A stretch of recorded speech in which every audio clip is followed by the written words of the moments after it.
शादी की तैयारियां घर में चल रही थी, लेकिन युवक अपनी प्रेमिका से जाकर कोर्ट मैरिज कर लेता है और उसके बाद प्रेमिका उसको ये होटल में लेकर पहुंचती है। शादी हो चुकी थी, अब सुहागरात की बारी थी, लेकिन उसी बीच जिस लड़की से उसने कुछ घंटों पहले शादी की थी वही चाकू निकालती है और अपने प्रेमी सीआरपीएफ के जवान का गुप्तांग काट देती है, उसको अलग कर देती है। जैसे ही घर में पता चलता है कि जिसकी जो दूल्हा बनने वाला था उसके गुप्तांग को काट दिया है, उसकी हालत गंभीर है, अस्पताल में भर्ती है, तो मानो अफरा तफरी मच जाती है, चारों तरफ खलबली मच जाती है और पुलिस लड़की को गिरफ्तार करती है। जब पूरे मामले की छानबीन की जाती है कि जब एक युवक की शादी की तैयारियां चल रही थी तो दूसरी शादी उसने अपनी प्रेमिका से कर ली, उसके बाद भी प्रेमिका ने उसका गुप्तांग क्यों काट दिया, आखिर वजह क्या थी, पूरा मामला क्या था।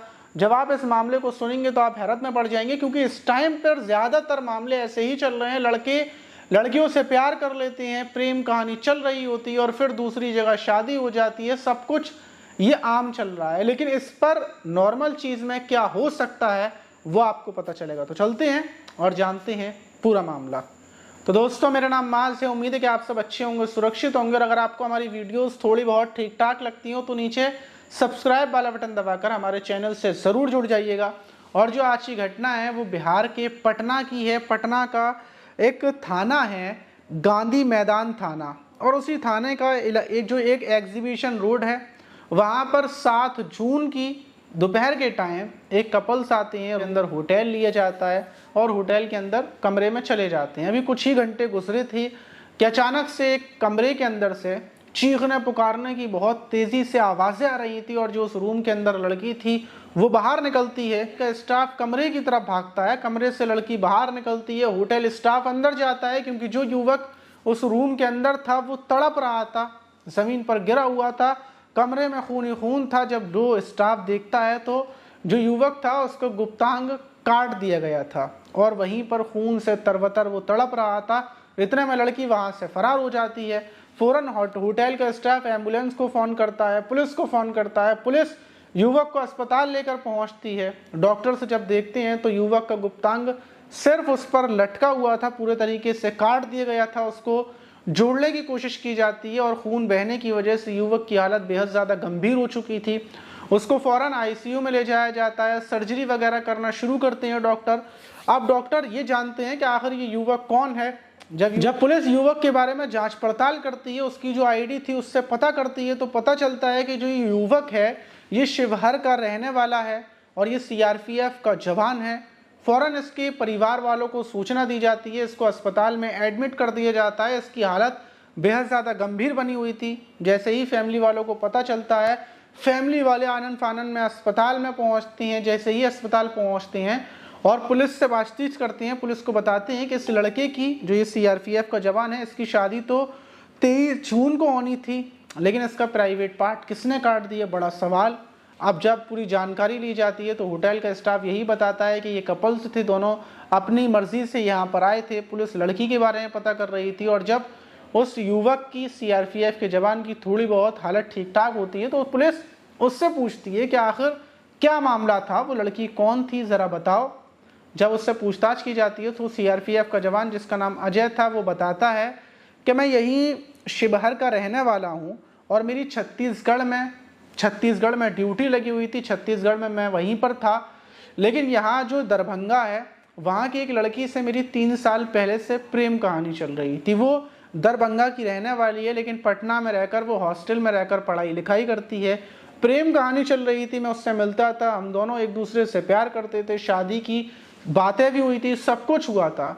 लेकिन अचानक से जब मैं यहाँ पर 1 जून को आता हूँ और 1 जून को मैं उसको ये बताता हूँ कि मेरी शादी की तैयारियां चल रही है, मेरी शादी फिक्स हो चुकी है, और मैं 5 जून को जो वहाँ पर, जहाँ से मेरी शादी फिक्स हुई थी, वहाँ पर पहुँचता हूँ और शादी फिक्स होने के बाद वापस आता हूँ तो ये जो लड़की है, मेरी प्रेमिका है, ये मुझसे बोलती है कि मैं जहर खाकर अपनी जान दे दूँगी। मैं इसको समझाता हूँ, इससे बोलता हूँ कि ऐसा ना करे, और फिर मैं 7 जून को अपने घर से निकलता हूँ, इसको मिलने के लिए बुलाता हूँ और ये बहुत फजीते करती है, इसको समझाता हूँ।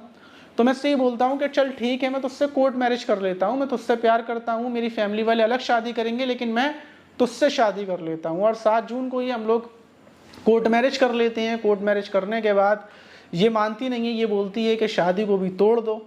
और फिर ये लड़ाई झगड़ों के बीच ये मुझसे बोलती है कि चलो आओ होटल चलते हैं। ये मुझे होटल में लेकर पहुंचती है, और जब होटल में लेकर पहुंचती है तो वहाँ पर, क्योंकि हमने शादी कर ली थी, अब शादी की पहला दिन था, सुहागरात जैसा था, तो ये मुझसे बोलती है कि अपने कपड़ों को उतार दो, अब क्या दिक्कत है। कपड़ों को उतारने के बाद फिर दोबारा से जब मैं इसको प्यार करना शुरू करता हूँ तो ये मुझसे बोलती है कि जो तुम्हारी शादी होने वाली है तुम उस शादी को तोड़ दो, अब तो तुम्हारी शादी मुझसे हो चुकी है, मेरा पूरा अधिकार है तुम्हारी शादी तोड़वाने का। लेकिन मैं इनकार कर देता हूँ। और उसी बीच जब मैं इसके करीब पहुँचता हूँ तो ये पीछे से पहले से चाकू रख कर लाई थी, मुझे पता नहीं था, और ये उस चाकू को निकालती है और मेरे प्राइवेट पार्ट पर हमला कर देती है। वहीं पर जैसे ही चाकू का हमला होता है मैं गिर जाता हूँ। पुलिस ये सुनते ही जो लड़की थी उसको गिरफ्तार करने के लिए निकलती है, उसको गिरफ्तार कर लिया जाता है उसके नंबर से ट्रेस कर।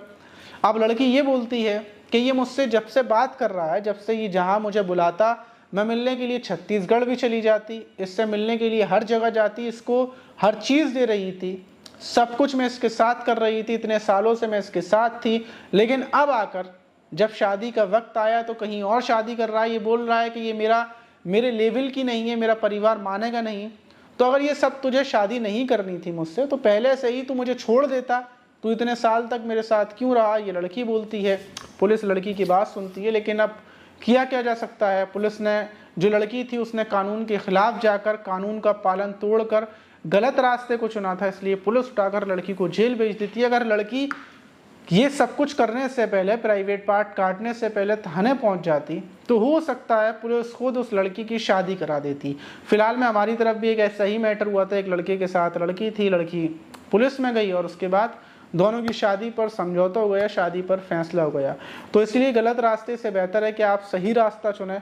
और सबसे बड़ी बात यह है कि अगर आपसे कोई शादी नहीं करना चाहता तो ज़बरदस्ती आप शादी कर उसके साथ नहीं रह सकते। अगर आप परिवार के खिलाफ जाकर सब कुछ कर पुलिस कोर्ट कचहरी कर उस इंसान से शादी कर भी लेंगे तो वो शादी के बाद फ़ौरन तलाक की अर्जी डाल देगा। आप क्या कर लेंगे, फिर आप थाने में जाएंगे, फिर दोबारा से दहेज का केस लगेगा और कुछ भी नहीं होगा। तो इसलिए बेहतर ये है कि आप शादी उस इंसान से करें जो आपसे शादी करना चाहता हो, जो आपको पसंद हो। ज़रूरी नहीं है कि ज़बरदस्ती का रिश्ता कायम रखा जाए। आप इस घटना पर क्या बोलेंगे कमेंट बॉक्स में ज़रूर बताइएगा, और नीचे जाकर जल्दी से कमेंट कर दें। अगली वीडियो में आपके कमेंट्स को मैं पढ़ूंगा और आपके कमेंट्स का जवाब भी दूंगा। और जितने लोगों ने इससे पहले वाली वीडियोज़ में कमेंट किए थे उनके कमेंट को मैं अगली वीडियो में पढ़ूंगा। मिलते हैं किसी और वीडियो में।